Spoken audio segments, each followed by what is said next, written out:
Hi மக்களே, இன்றைக்கி நம்ம தோட்டத்தில் கத்திரிக்காய் பறிக்கிறதுக்கு தான் போகிறோம். நம்ம தோட்டத்தில் கத்திரிக்காய் உருண்டை கத்திரிக்காய், நீல கத்திரிக்காய், வெள்ளை கத்திரிக்காய், அப்புறமா பர்பிள் கலர்லேயே நீளமாக இருக்கும்ல அந்த கத்திரிக்காய், அப்புறமா க்ரீன் கலரில் இருக்க கத்திரிக்காய், அது எங்கள் ஊரில் வலதனங்கான்னு சொல்லுவோம்.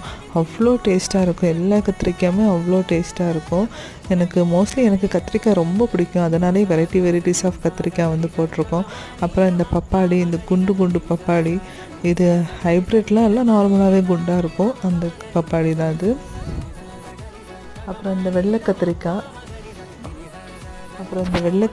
இந்த வெள்ளை கத்திரிக்காய் சவுத் சைடு தான் அதிகமாக கிடைக்கும். இந்த வெள்ளை கத்திரிக்காய் அவ்வளோ டேஸ்ட்டாக இருக்கும். நல்லா முட்டை சைஸில் முட்டை மாதிரியே இருக்கும் பார்க்குறதுக்கு. இந்த வீடியோ பிடிச்சிருந்துச்சா லைக் பண்ணுங்கள். தேங்க்யூ, பாய்.